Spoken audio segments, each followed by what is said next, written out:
What's good, y'all? It's your boy No Big Deal, and this is Creative Control, the podcast where we dive into music, God, and the intersection of faith and creativity. Today, are you throwing up gang signs? No. That was Fooly. What's up?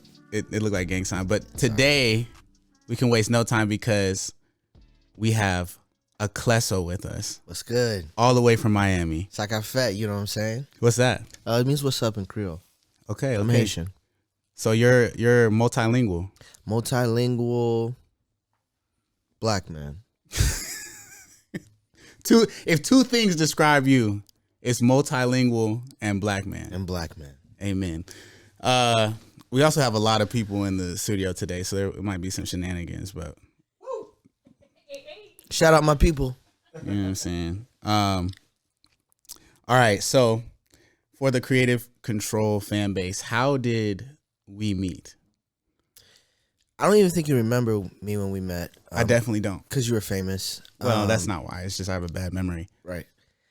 We met when you were on your tour in L.A.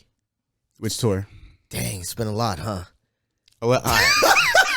It's been a lot. Huh? Okay, what year was it? It was 2017. Oh, Canopy Tour. Yes, and I met you. This is where I met a lot of people, bro. Yeah. So I was living with Foggy and T. Ross, rest in peace, T. Ross, and Eric Kingsley, and we pulled up on you at the LA stop. You and what's his name? Raul. Sorry, Yeah. I don't know why. That's crazy. That's kind of unbelievable. Yeah, that's unbelievable. But I was thinking about the other person, Jerry Mana. Yeah. So that's the person that you had a hard time remembering? Yeah, so Okay. I met you guys, and it was cool. It was chill. We went to, we got some kind of waffles. I remember that. Was it chicken and waffles joint, right? Mm-hmm. Yeah, I remember that, but I don't remember where it was. Yeah, it was fire. It was cool. And there was a lot of people there, and you was cool. So, also, we've been together all week. Yep. Well, since Wednesday. Mm-hmm. Because we shot Holy Smoke Sessions this week. And that's Holy Smoke Sessions is where we get artists that are going to be on the Holy Smoke Festival, which, Aklesso, you're going to be on there. Yes, sir. And they shoot one of their songs, and it's all live vocals, which, like, a lot of stuff right now is, like, people acting like they're performing live, like they have a microphone. But they lip sync it. Right? But at Holy Smoke Sessions, it's your real vocals. Mm-hmm. And I was super impressed with your performance because, bro, it's like you got on the mic and it sounded like the recorded version of your song. You know what I'm saying? How was that experience for you? Nah, it was really dope.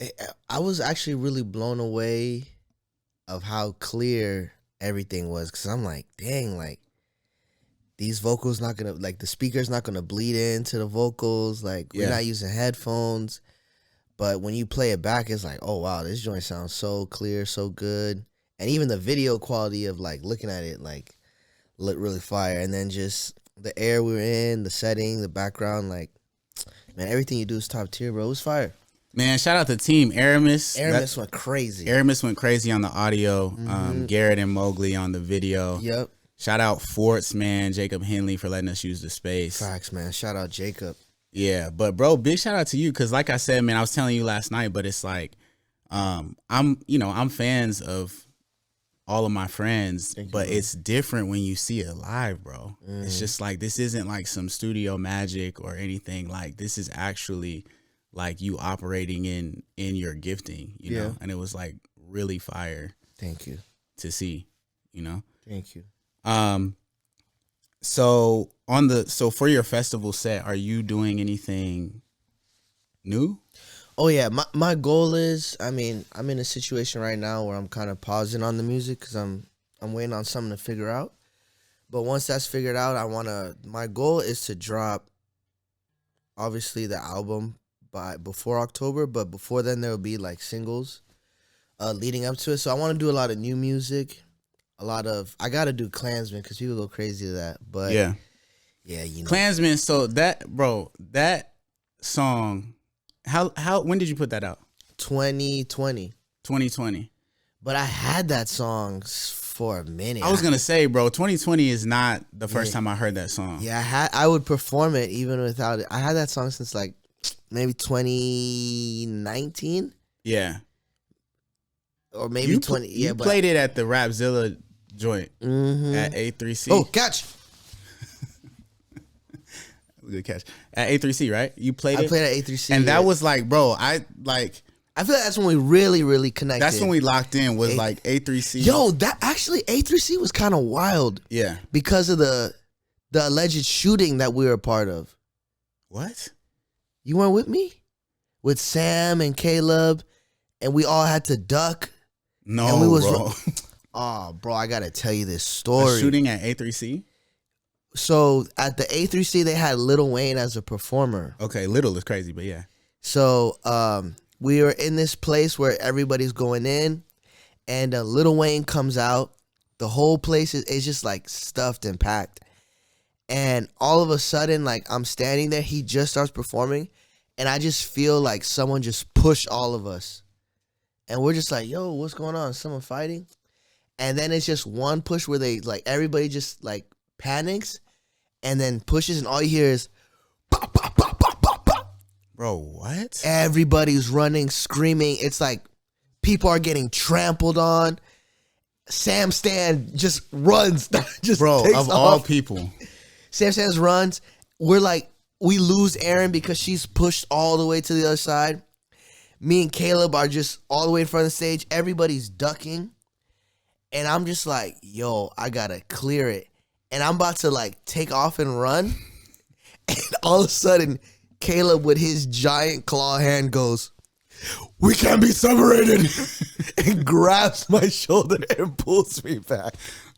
And in my head, I'm like, I'm not about to stay with you, bro.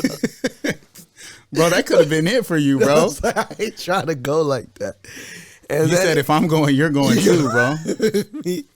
But then he's like, yo, we got to stick together. I'm like, all right. So we're like ducking, bro, like ducking and going around the stage.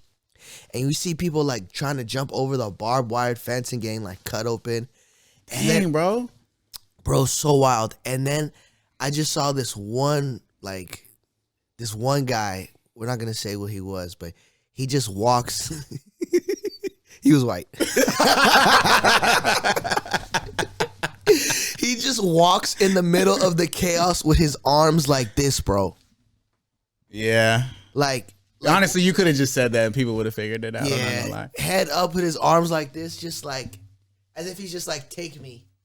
And he's just and I remember watching that and I'll be like, yo, this would be a great thing to put in like some kind of apocalyptic movie if you were writing it, just one guy. Yeah. And I'm like, yo, is this guy trying to get himself off? Yeah. So yeah, it was crazy, but I thought you were there with us. Not for that part. I was at that A3C. A3C I had a Pride. similar tragedy happen, which was just trying to get the Indie Tribe set done before we went on stage. It was that was crazy. And then it was after that, Raul was like, I'm done. I'm about to start Heaven on Earth after that performance. I guess so, bro. Like, it was after that performance he was done. Yeah, was I guess so, bro. That was the same performance where Mowgli goes, ah! And the mic and the thing messed up. And it clipped. Yeah, yeah. And bro, I forgot about that until right now. Everybody's like, oh, bro, snap. that set was Gehenna, bro. That's right. It was bad. It was Job. It was very, very. It wasn't finished until like. I know y'all was still trying to put the things together. But it was like 5 minutes before that joint. Wait, didn't y'all switch up the set too at the Y'all. last second? No, you know me, bro. I had it set for a month, bro. But yeah. Y'all switched it up at the last second? Yeah. It was. I remember Nate Rose was back there too. Shout out Nate. I remember he was back there too. Now that joint was funny, bro. Anyway, the reason we're talking about this is because I saw you perform Klansman there. Yeah, yeah. And like, bro, like you said, the song wasn't out. Every time you perform that song, the crowd goes nuts. I remember being like, bro, the crowd doesn't even have to know Kless. His performance is so compelling. Thank you, bro. That like any space I've seen you in, whether they know you or not, by the end of the set, like you got people in a frenzy, bro. And they're so interested. Yeah. Your music is so diverse. Your energy is like unlimited, bro, Yeah. but it's also not random energy. Thank you, brother. It's like very intentional energy. So that A3C was the first time I saw that, and I was like, bro, like, because we like went up after you or whatever, but I was like, I mean, for many reasons, but I was like, his performance was so much better than Thank you, ours. brother. You know what I mean? Thank you, brother. So that was like that was when we first locked in for the shooting is crazy though. Yeah. Supposedly there was rumors that there wasn't a shooting. Bro, after all that is crazy. But like that's what they're saying, that it wasn't a shooting, that maybe someone flashed the gun, because I didn't know. I never. But got you to say report you that. heard the pops though. I did hear the pops. That's crazy. Yeah, and then it was funny because Lil Wayne was mad. He didn't want to get off stage. He's like, no, I'm trying to, like, he was hyped. He came out on a skateboard and everything. Yeah. And it was literally like the first 30 seconds of his performance. And his team, like, it was Birdman, dragged bro. him out. Again, dang it. Birdman strikes again. Birdman, bro. Jeez. Really, really crazy breakup, bro. Crazy breakup. So how did you like originally get into music? I got into, so I actually wasn't allowed to listen to rap growing up. Yeah. It was like, bad music. But my mom let me listen to compa, which is like the most sexualized music in the world. Okay. So that's what's weird. what's compa? Break that down. Compa is it's like a genre from Haiti. Okay. But it's very, very like smooth, dancey. It's just such a nice vibe. Like, yeah. You have, and so for those that don't know, you're Haitian. Yeah, I'm Haitian. I'm half Haitian, half Togolese. Okay. Togolese is in West Africa, but I was born in Miami. Mm-hmm. Yeah, so growing up, I wasn't really allowed to like listen to rap like that. So I had to sneak it, and my aunts and uncles were DJs, so they would spin stuff and like play stuff for me. But and they would make me like freestyle a bunch, but it wasn't until like my dad left when I was 12 that I was like, I'm gonna start rapping and like deal with my emotions. Mm-hmm. So I would like rap, I would like write a lot of stuff. I'd write a lot of poetry, but I was just like for fun, and I would like freestyle all the time just for fun, like on the, what I'm saying, of course, on the lunch table, you know what I'm saying. But I remember when I went to the Naval Academy. Funny story, I got my wisdom teeth taken out, and they had me on the medication, so I was all looped out. Yeah. So at the Naval Academy, you lived in barracks, but I was at the Naval Academy Preparatory School, so it was in Newport, Rhode Island. We lived in the barracks, so we lived on a military base. That's crazy. So there's like a bunch of like officers and enlisted people there, and we had our own little section, but we're on a military base. Mm-hmm. And it was the most strict place ever. How old are you at this time? I was 18. Okay. Yeah, I was 18 at the time. And I remember I get my wisdom teeth taken out. I'm all drugged out. And I start like roaming the barracks. And I remember my officer in charge like saw me and like was gonna like reprimand me, but then he just like laughed it off and let me go because he knew I was not in my right mind. Yeah. Because when I got out of the chair, and it's gonna get to where I'm going. I like got up and I started running, like running out of the building. Yeah. And the chief was trying to catch me. It was funny. So that just to show you my mind state. So I started exploring the barracks, and I was on company 1. I go all the way to company 3, and I just barge into this room, and there's a bunch of guys like rapping with beats on. Yeah. And this is crazy. And I just go in and I start freestyling. Yeah. And you're still drugged up? I'm still drugged up. Okay. So I'm like freestyling, going crazy. And they're just like, yo, Gamma, like, what the heck? Yeah. Because I was like to myself, because I didn't want to. When you're in that kind of environment, you don't want to draw attention to yourself. Yeah. You just kind of want to be, right. You don't want to be at the bottom. You don't want to be at the top because they'll single you out. You want to be right in the middle. Yeah. To just coast through. And then at the end where it matters, you show out. Like that's kind of like the mindset I was in. Yeah. So one of the dudes there, his name was Julian, was like, bro, you should rap. And I'm like, bro, I'm not rapping. I'm Haitian. Like I'm supposed to be a lawyer. That's why I'm at the Naval Academy. Yeah. I'm gonna run track and I'm gonna be a lawyer. Mm-hmm. He's like, bro, let me teach you how to record yourself. So he taught me how to record myself. So then I did that. And then whatever, I transferred to Liberty because I felt God was calling me to ministry. Yeah. So I go to Liberty University, and I have this best friend. His name is Darius. And Darius was always the one that was like, bro, man, you should take this rap serious. And I was like, man, I'm not doing that. Like, this is just whatever. And he's like, bro, you really got something special? Take it serious. I'm like, nah, bro, I'm not doing that. So then we became like best friends. We were both on the track team together, trained together, worked out together, like everything. We'd stay up till like 4 a.m, talk about girls, talk about how we want to like help people who like went through the stuff we went through, because he didn't have a dad in his life, but then someone stepped in, and then my dad wasn't in my life either. But it's just like we wanted just to help people who went through the hard situations we went through. And I remember we were like, one day he's like, bro, like, take it serious. And I'm like, man, I'm not taking it serious. And he's like, man, I love you, dog. And I was like, bro, I love you too. And we just started laughing and joking. And then that night he died in a car accident. Oh my goodness. Yeah, like it was literally the craziest situation. And then after that, I was just like, you know what, like, I'm gonna take it serious. Yeah. And then from there, like, just the floodgates opened. Like, I met this guy. His name is Eric Kingsley, very close friend of mine, and he helped me finish my first mixtape. We did it. I met like every single youth pastor, every single open mic. I was like, yo, let me perform. If you like me, tell people about me. Mm-hmm. And that led me to meet a promoter who I did like parties for him where I would like MC the parties. Yeah.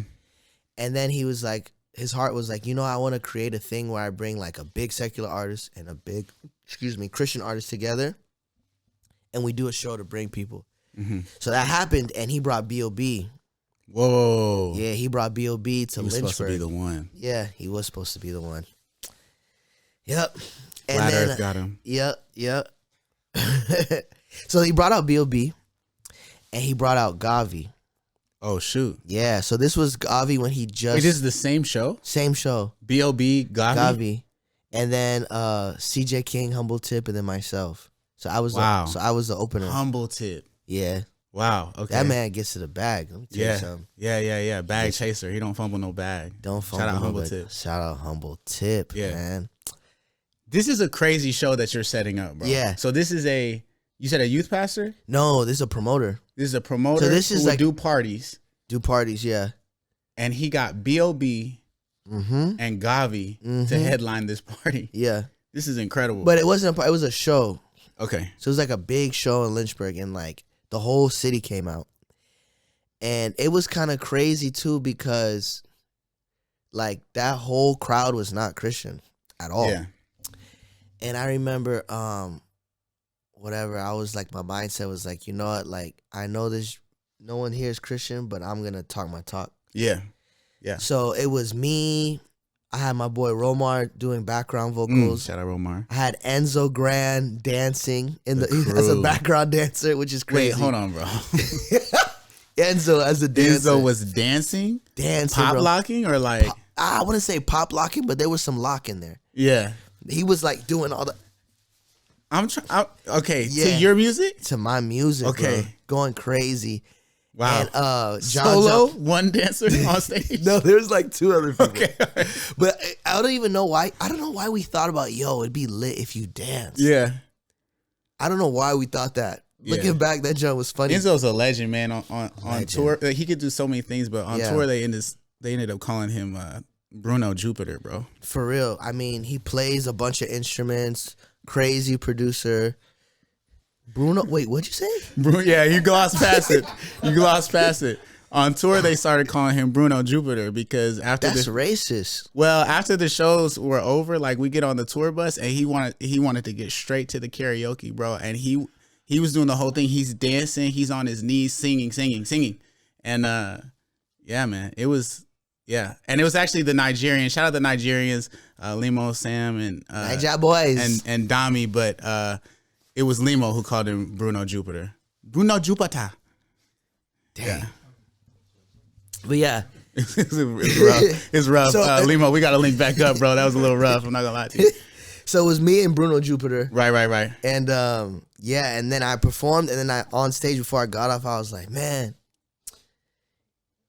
all of us, we need God. I just started preaching on stage. Oh shoot. And then you would think everybody in the crowd would boo me, but they was all like, nah, I feel that, man. I feel that. Like, and they like gave a round of applause, like, yeah, like I do need God. It was crazy.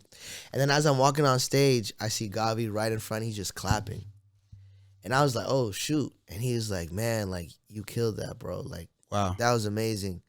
And then he was like, bro, where you from? I was like, I'm from Miami. He's like, oh, I'm from there too. And I was like, yeah, I know. I listened to all your stuff growing up, you know. And then he was like, bro, I want to work. Let's work. So then we didn't end up working until like maybe almost a year later. But then we clicked up in LA. And that's when I was living with Tanner and Foggy. And it was after I seen you. Okay. So we clicked up over there. So this is 2018, 2017. 2017. Yeah, we clicked up. And then the rest was history. I started songwriting for him, Panorama, Heathen.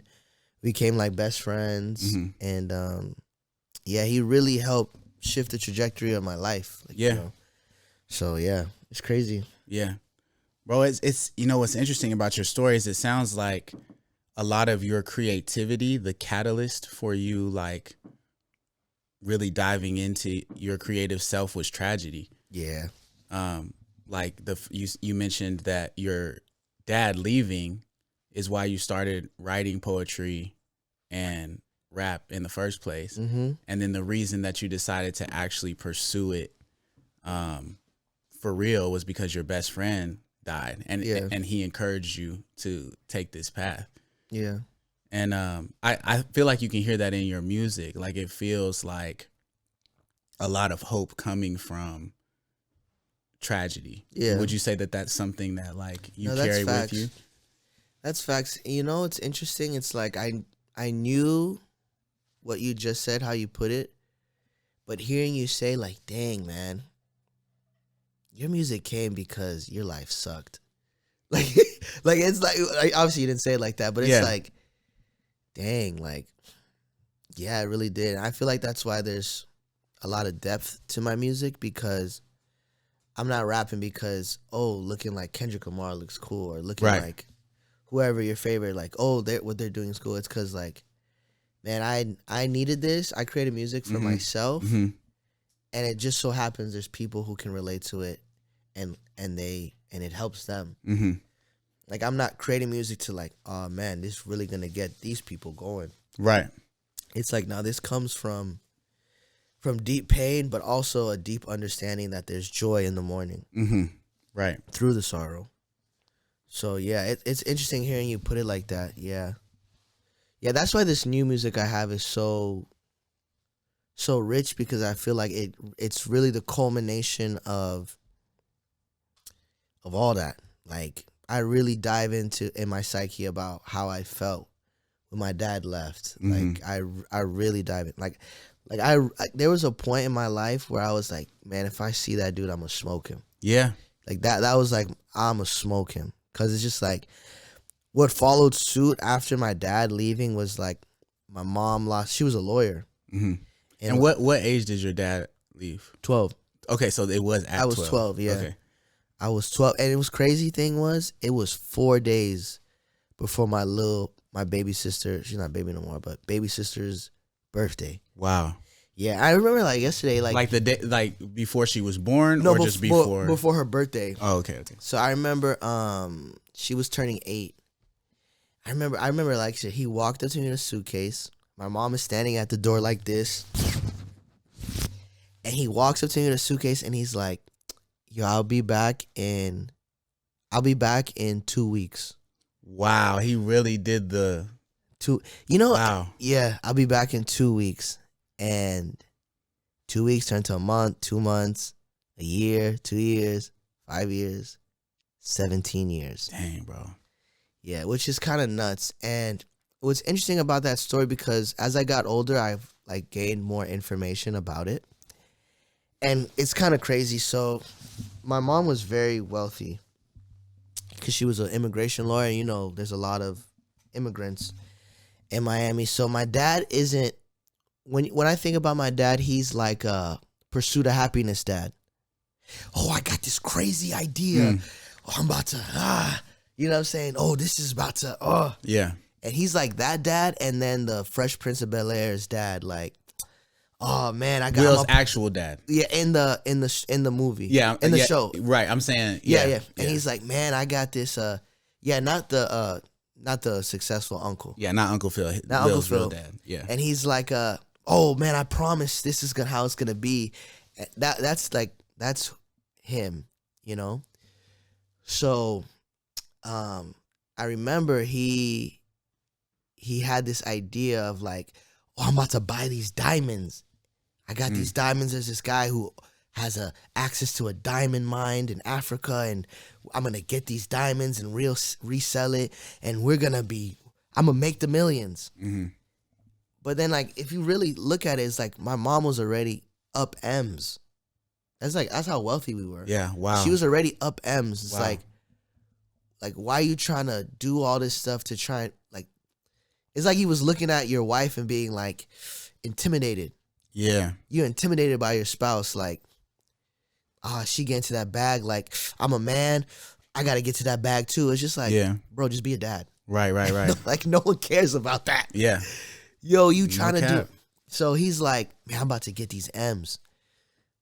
So he went, he took out all the money in my savings, my sister's savings, took out money from, I'm not gonna say the amount of money he took from my mom, but it was like enough where people would like go crazy. Wow. So he took all that money, went to go buy the diamonds, bought the diamonds. I think he went to another place to go sell the diamonds. They went to check the authenticity of the diamonds. No. And they was fake diamonds. Bro. And the dude who sold to them, like, obviously disappeared, scammed them. So it was like, my mom's like, yo, like, what's going on? Like, what's happening? And he's like, oh yeah. He kept lying. This happened, and then I gotta go here to. He was like, instead of being like, man, you know what, mom, well, not mom, but I messed up. I fumbled the bag that I took from you without your permission. Right. You know what I'm saying? Like, yeah, I mean, come home and you know what I'm saying? Yeah. Nah, kept digging a hole, like trying to prove himself. And it's like, when I seen my dad, like, when I was younger, bro, super confident guy, strong, like, nothing ever fazed him, like, super athlete, even, like, and then it was just like,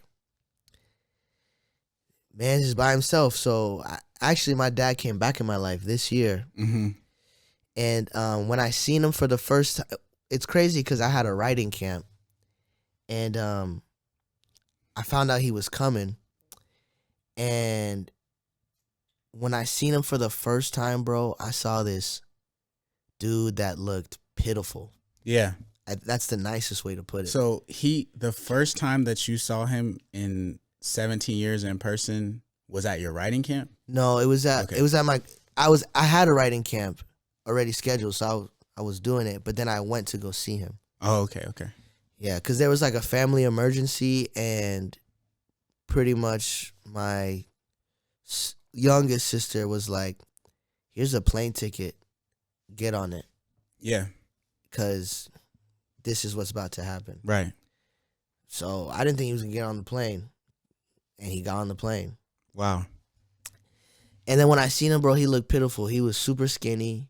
His eyes was all red. He just didn't look like my dad. Like, yeah. It was like, and he looked like full of regret and shame. Yeah. Couldn't hold his head up high to talk to us.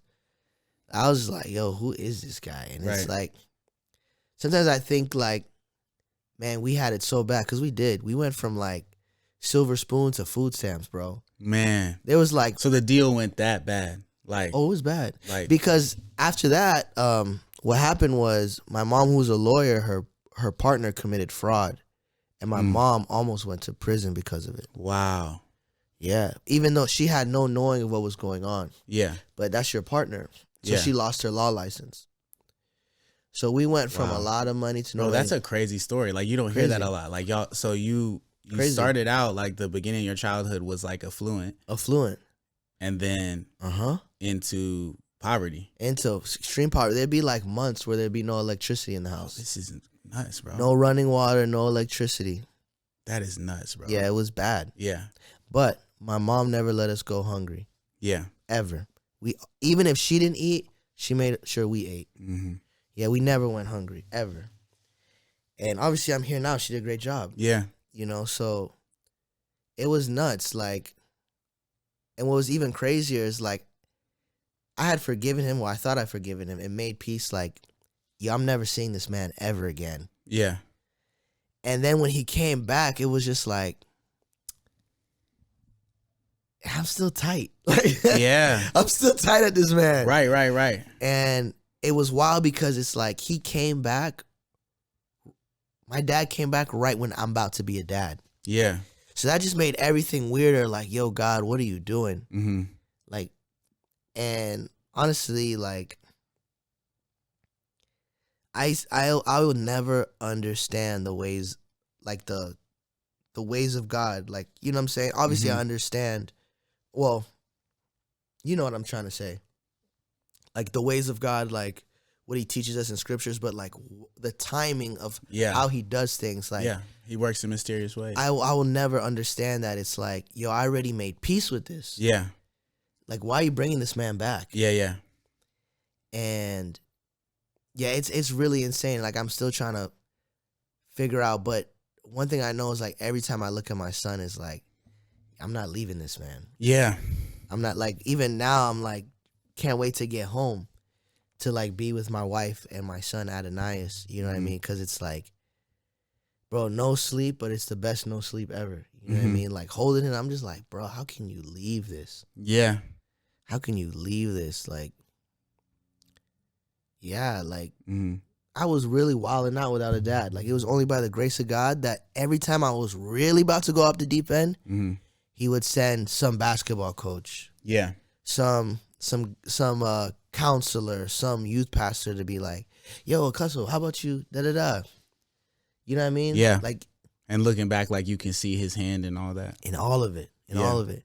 Because a lot of kids who have my story of their dads leaving, I see him in the juvenile detention center all the time. Yeah.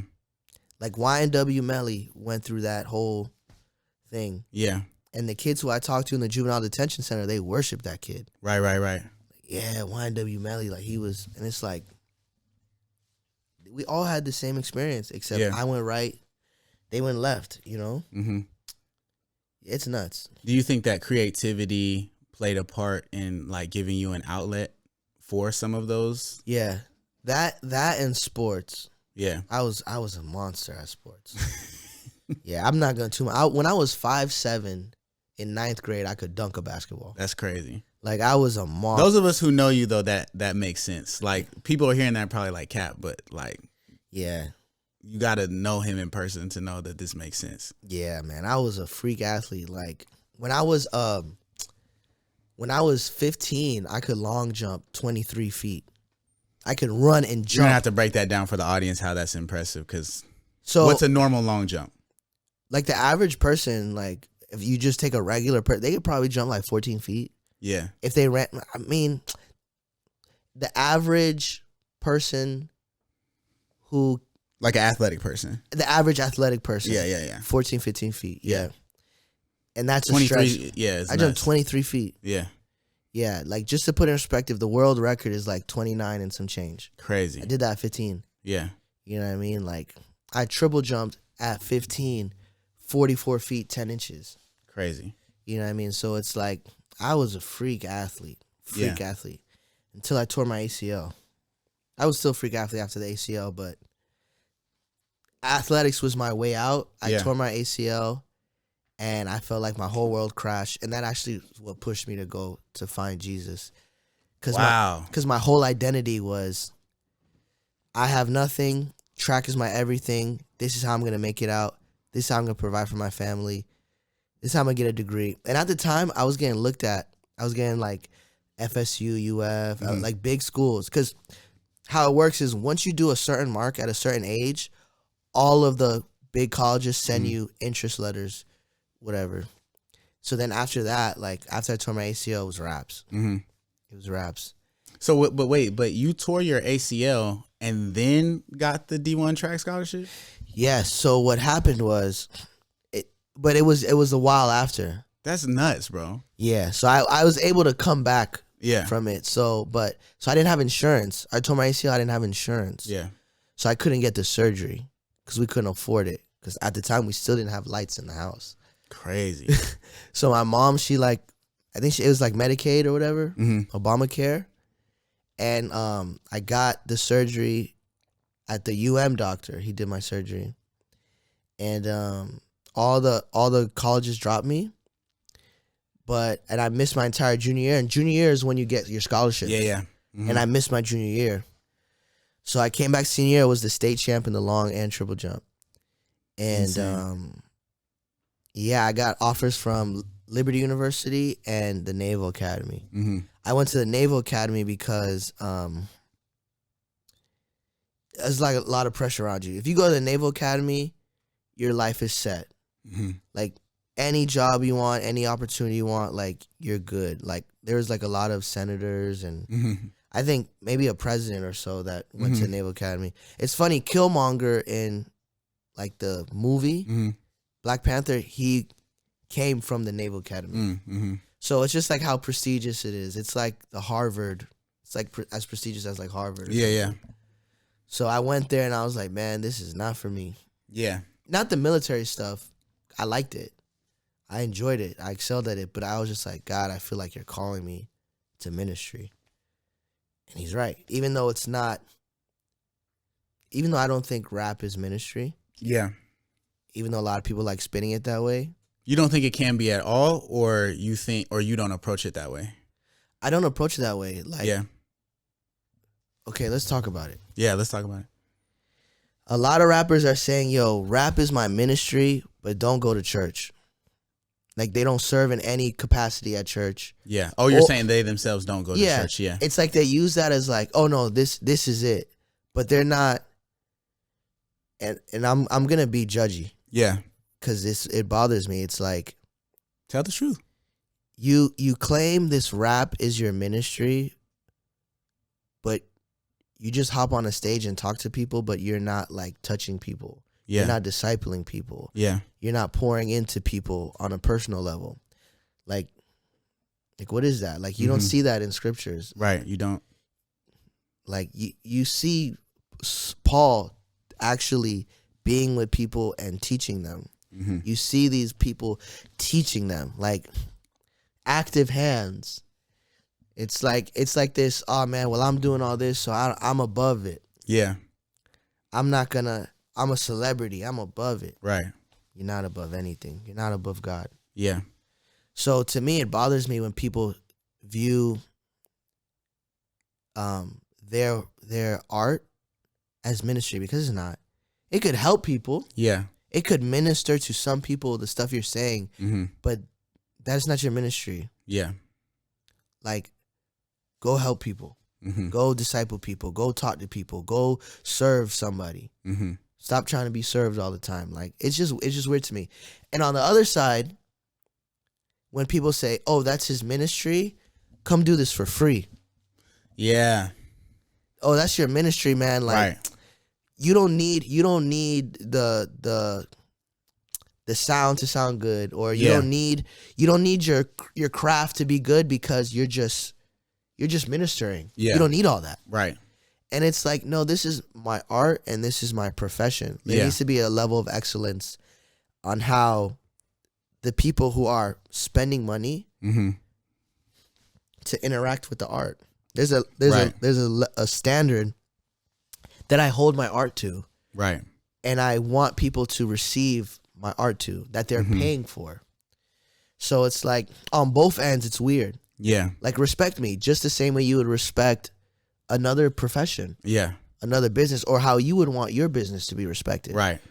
You know, it's like they either like, it's like both ways. Yeah. Just respect it and know that, like, bro, this is I feel like the ministry thing, when people say it's a ministry, it's a cop out to not be what God has called them to be. And to be above it. Yeah.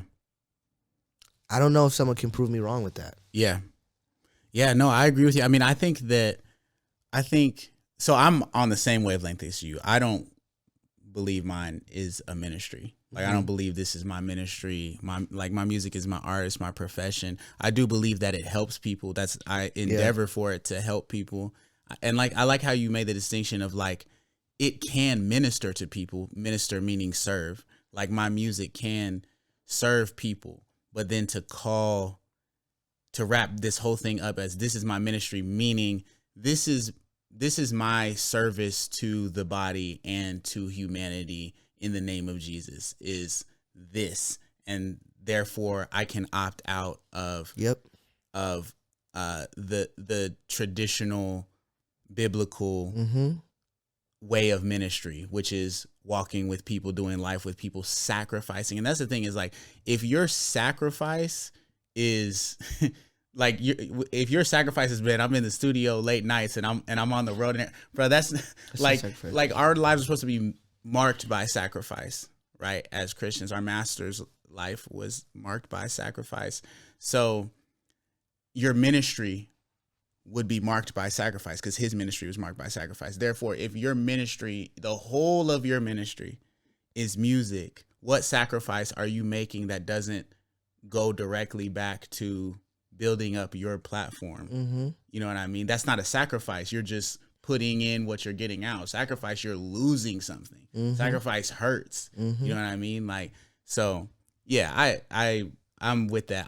The only caveat I would say is that I do think it can be part of somebody's ministry. I do know like of Christian rappers that their music is like very like scriptural, like almost like sermons through their music, and then their life matches that.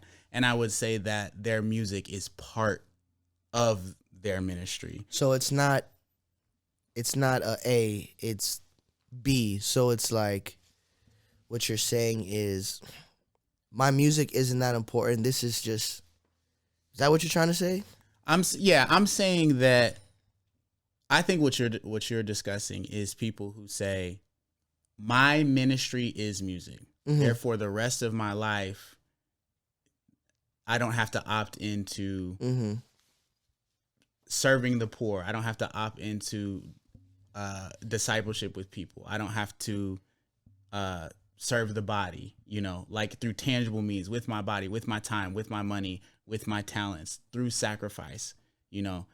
I just make this music and that's my ministry. I feel like that's what you're discussing.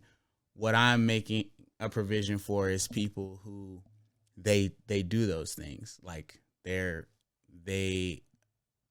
in soup kitchens, they're opening up their homes, they're giving their money, they're sacrificing their time for people. And then also they're making this very scripturally based music, and they're performing it in prisons, and they're performing it at youth camps and things like that. They're using their music.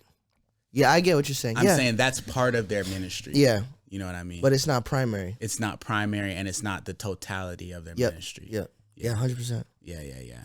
But I'm on the same wavelength. I'm like, bro, I honestly, like, I don't even want you to call this my ministry at all. Like, you could just, like, this is just my profession and this is my art, bro. And we'll handle it that way, because like you said, the other side of the coin is when it's ministry, all of a sudden it's like, oh, you'll do this for free, right? And it's like, bro, how do you want me to eat? Like, this is my actual job. You know what I mean? Like, and I also, one last thing on this, I feel like this mainly happens with Christian rap. It could just be my experience. No, it's true. But I feel like they're not saying this to Hillsong. Nope. You know what I mean? Like, I feel like they're not saying this to Ty Tribbett.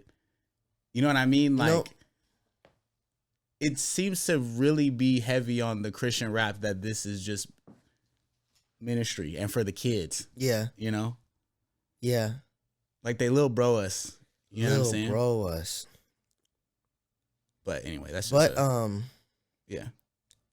Yeah, they little bro us, bro. I was gonna say something, but I don't want to ruffle feathers. No, you should do it. Do it? Okay. So our good friend Miles said that Christian rap is bigger than the secular? I think that's what he said. Maybe. Did he say Or that? better? No, he said better than secular rap. Okay. He also said Christian rap will one day surpass secular rap. Mm-hmm. But I want to focus more on the creative part, that Christian rap is more creative. Yeah. You agree with that? More creative. Christian rap is more creative. And I wish I watched the whole thing so you can elaborate on it. I think that we have people who, pound for pound, are more creative with the resources that we have versus the resources that people have in the mainstream. That are, because we don't have the resources, because we don't have the outlets and the infrastructure. I think that pound for pound over in Christian hip hop, people are much more innovative with less. And I think that performance wise, we're performance wise, we're bodying. Yeah, 100%. Yeah, that's true. And when I say pound for pound, I mean if you go parallel to platform. Yeah. You know what I mean? Honestly, actually, if you go parallel to platform, I say yes. I didn't look at it that way. More creative, better performance, because we have less resources, one, and also for people to even listen to us or take us seriously, we're already fighting against a lot of baggage and stereotypes. So it's kind of like the exceptional black man thing. Do you know what I mean? Yep. Where your mother tells you that you have to be twice as good to receive, dress twice as nice, to receive the same level of respect as a white person. All other things the same. I feel that way about Christian rap. Dang, I didn't even see it that way. I was just thinking about the art. But dang, was Miles Minnick right? So that the reason that I answered without a yes or no is because I also know what you're saying. So it's tough because like it's like if you took an average, it might not be true. Yeah, because there's so much derivative and so much corny, right? But if you take the best at each level, pound for pound, name the best. Name the best. Name names? That's crazy, bro. Name them. I'm not gonna do that, bro. No, someone's gonna be butthurt. I'm not gonna do that, bro. Someone's gonna be butthurt. Yeah, I'm not doing. I know y'all are wild. I'm not gonna do that, bro. Name the names. Tell them name the names. I'm not doing that, bro. Because some people. I'm saying like people like and whatever. But I'm saying people like you, bro. Like legitimately, like whoever. Like you take your monthly listeners, hard ticket, whatever, right? And you draw a direct line to mainstream, and you look at who has monthly listeners, ticket history the same as you. You're bodying them creatively. Yeah. You're bodying them live show. You're bodying them world building. Check this out: 250 hard ticket sales in Miami. There's people with millions of followers on Instagram can't get 250 hard ticket sales in Miami. Lil Pump can't get 250 people in a room, bro. And I don't know if he ever could. Now the thing that people get confused on is festivals. These festivals, these festivals festivals dang near a soft ticket at this point. Yeah, like these festivals have brands. Rolling Loud is gonna have 100,000 people there. Yeah, regardless of who they put on stage. Yeah, they'd have to fail for 5 years in a row before that would change. Yeah, so a lot of these mainstream rappers, they get on these festival stages and then they put that on socials saying this is my fans. Bro, you put them in a 500 cap, and that's why now when the festivals dry up because your clout isn't as high, right? And then you'll see these videos and they're like, you've seen them like come out, it's like, bro, why is he in a room of two? Oh, he fell off. And it's like, nah, bro, he never had that hard ticket. Yep. You know what I'm saying? So I would say where I can fully agree with Miles is if you take the best representation of CHH at every level, it's a body bag. Dang, that's a really good point, bro. The being able to do more with less, and honestly, like, we're way better performers. Because honestly, when I seen B.O.B. perform, Yeah. when I opened up for him, I was like, this is B.O.B.? Do you want to know? And I just made this connection. You want to know why? What, like something I just thought of? Why? I think that this is kind of crazy. I think that mainstream rappers can lean on the crutch of people are going to be drunk and high in the crowd. That's true. Or rolling or like. Yep.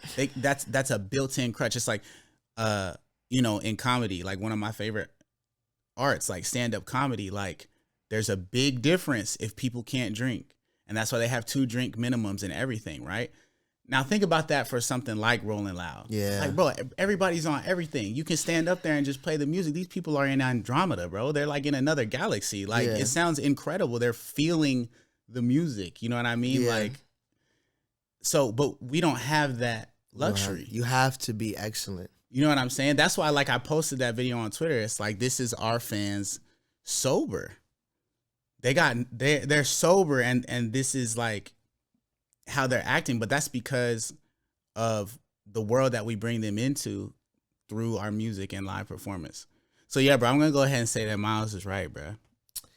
Dang, when you break it down like that, my first reaction when I seen it, I was like, nah, I love the heart behind it, but he's wrong. Yeah. Miles, you're right. Hey, you was right. Miles, you're right. Miles, you're right. Man, so you recently became a father. I want to say this before we leave. Nah, I recently became a father. How has that affected everything, man? Faith, creativity. Bro, I'm so dialed in, bro. I'm so dialed in, bro. I got the cutest baby. Even if he was ugly, your baby is very cute. Even if he was ugly. Confirm. Like, he skipped the ugly phase. You know that's true. You know how babies, they come out, I'm like, 9 times out of 10. Yeah, but they skip. You know, it's so crazy. It's true. Yeah, it's been amazing, dude. And I've always wanted a big family, but after seeing my wife get a C-section, it kind of tripped me out. Yeah. Not like how much pain she was in. I was like, man, I don't want her to go through this again. Yeah. So I'm kind of like, how does she feel about it at this point? She's like, she's more concerned about me. You know, like, oh man, like, I'm sorry you feel that way. Yeah. Hey, I'm sorry you feel that way, but does she want a big family? Yeah, she wants a big family. Okay, yeah, definitely. I'm sorry you feel that way. Type yeah. Of. Yeah. But she was like very consoling about it. But it's like, bro, I saw her split open. Yeah. And like, you're not supposed to video record in the hospital, but I was like, oh, snap. Like, I video recorded the whole thing. Yeah. And then just seeing all that blood. Crazy. Seeing all that blood was crazy. But honestly, it was beautiful. And he's actually a big baby. Yeah. 9 pounds, 6 ounces. Yeah. Came out with a fade, too. It's crazy. With a fade, man. Yeah. And he was in the NICU for a little bit. Yeah. He's in the NICU for a little bit because he was so big that his blood sugar was low. Oh, wow. So he had to eat way more than like a normal baby. Mm-hmm. So he was in the NICU in that incubator, and that was like the first time in a long time that I like. For me, it's like I broke down crying, but for other people, that's maybe like a regular cry. I don't cry. I feel you. You know what I'm saying? So I was like, I'm not like that, but I feel you. Yeah, I cry a lot. Yeah. Oh man, that's good. Yeah. I want to cry more. I'm not even trying to be funny. Like, I want to cry more. Yeah. People who don't cry die young. Wow. Yeah, that's like a thing. I'm gonna live forever. That's why women live longer than men. They let it out. But all right. So I'm trying to cry more. Yeah. But I like 2 tears came down my eyes, and I did the like that was. That's crying a lot for you. That was my breakdown. Got it. Okay. But that's like just a sunrise for me, just a or like sunrise? a sunset. That's beautiful, man. Or like you're watching a TV show and like a dad hugs his son or something. Dang, you cry for that? That's beautiful, man. I want that. Did you watch A Quiet Place? This is ridiculous, but did you watch A Quiet Place? No. Did y'all watch A Quiet Place? I watched The Notebook. No. So y'all watched A Quiet Place? Did you cry in A Quiet Place? No. I know what you're talking about. Nobody cried? John Krasinski, He mouths I love you, and then he spreads his arms out, makes the noise. It was a tough moment. Didn't cry. I cried. He has no heart. I cried. So he said you cried. I cried. Okay. he said I love you and spread his hands out, and you cried for that. Do you know? You don't know the movie, bruh. You literally don't know the movie. I love you. No, you don't. He. Okay, are you gonna watch it? No, I guess so. Now I have to. Okay, then I'm not. Then all Have right. you seen The Notebook? Yes, bro. Okay, you know the part where she like remembers. There's no way that Hold on, let me get to it. You see the part where she remembers, and it's like this thing, I haven't seen it in a long time. and then she I forgets. used the Notebook to like. All right, go ahead. And then she forgets.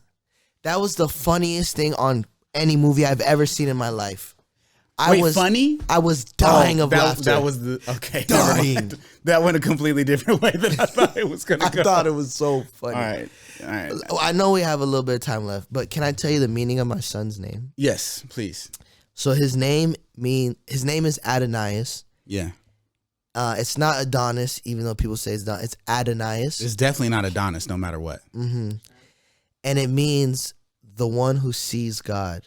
Amazing. So Adonai means Lord, God, mm-hmm. and then Ananias was the guy in the Bible when Saul was blind. God told him to pray for him to give him his sight back, and then Saul became Paul, and then changed the world. So wow, his name is Adonai and Ananias put together. Adonias, the one who sees God. And then my prayer for him every day is that every day in his life, no matter what his dad or mom does, no matter how hard life gets, that he sees God. That's beautiful, man. Mm-hmm. That's beautiful. For real. Thank you for sharing that with us, man. Of course, bro. I've learned a lot about you on this podcast. I'm not going to lie, bro. I've known you since 2017, and I still learned a lot about you on this. Thanks, brother. I do want the audience to learn another thing about you. I need you in 60 seconds or less to break down Crackhead Kless. Oh, no. I'll go to jail. Got to break it down, bro.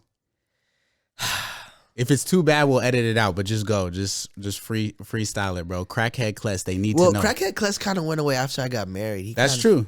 He kind of calmed down. That's not what I'm asking I you. saw a glimpse of him like 2 nights ago when we were here. Yes. But then... yes, I did too, and I got very scared, bro. And then he went away. He may come out tonight. You went and turned the lights off, and what did I say immediately? I think he said run. I said I'm going to bed. I said I'm going to bed and then ran around you. Crackhead Kless, he's like the boogeyman, to be honest. Yeah. When all the lights go out, there's just this monster that comes out, and you gotta run. Like and it's wild. Every time I hear, you gotta run. Every time I hear about Crackhead Kless, I'm like, I wake up and I just see all this damage. Yeah. You know what you sound like right now? You sound like Mike Tyson talking about like who he used to be and being scared about that guy coming out. It's like a Dr. Jekyll, Mr. Hyde. Yeah. It feels like that because I wake up and I'm just like, what happened? I don't have any clothes on. Your eyes do a certain thing, and y'all know what I'm talking about. They kind of if they're like this, they kind of like just a little bit. You know what I mean? It's a scary situation, and that's me keeping it PG. That's me keeping it PG. The first time I saw Crackhead Kless, you know where it was? Was it the Dove Awards? No, it was like I did another one, but I didn't even know. Remember I was out. Remember you used to say you black out, but it was the restaurant in Atlanta. Remember? And I did a restaurant in Atlanta. What's the pizza place RG likes? A3C. Oh, it was at A3C. That same thing. It happened there? Yeah. We were all outside. Me, you, Aaron Cole. You were there? John Keith, Aaron RG. Cole was there. Aaron Cole was there. Aaron Cole, RG were arguing about who could get more girls than CHH between the two of them. That's insane. Yeah, and then I think in response to that, your eyes, they did the thing, and you did the smile, the anime smile, and then you took your shirt off and ran down the road full speed, barefoot. Remember that? I don't. Yeah.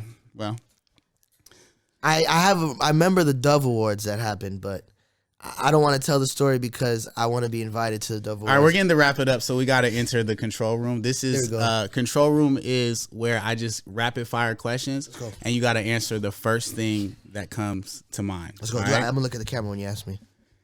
All right. Where's the weirdest place you found inspiration for your work? Toilet. What's the funniest prank you've ever pulled on someone or had pulled on you? I gathered frogs, a whole garbage can full of frogs, opened the window of a girl's cabin and dumped all the frogs in the cabin, and it went all over my teacher and my ex-girlfriend and a bunch of other people. I got no follow-up. What's the most absurd criticism you've ever received about your work, and how did you respond? They said I'm a demon from hell and I'm gonna die. I get those. All right. What's your favorite procrastination? Wait, a demon from hell and you're gonna die? Yeah. Okay. What's your favorite procrastination technique when you're avoiding a creative project? I watch anime and then make love to my wife. What's your favorite No Big Deal lyric? All right. Okay. So, all right. Final one. Yes. You ready? Take a deep breath. What is your specific problem with John Keith? Oh my gosh. There's so much. We only have 60 seconds. My specific problem with John Keith is, well, I can't say that. I can't say that either. Wow. I can't say that either on camera. Okay. I identify with this. I understand. Let me find a PG version. Okay. Yeah. Put the clock up. It's his face. Oh, okay. It's so punchable. Yeah. Like, don't you just want you can just punch him. Yeah. It's his face. There's a lot behind that. Like, he has an iconic face though. wait, the other day you specifically said that he didn't have an iconic face. You have a famous face. He has an iconic face. It's like you can see him on Conan. Like he would be a guest on Conan. Okay. So disrespectful. Okay. A musical guest? No. Just like he was in the crowd. Okay. All right. All right. Well, this has been Creative Control with No Big Deal and Aklesso Agama. Yes, sir. We love y'all, man. See you next time.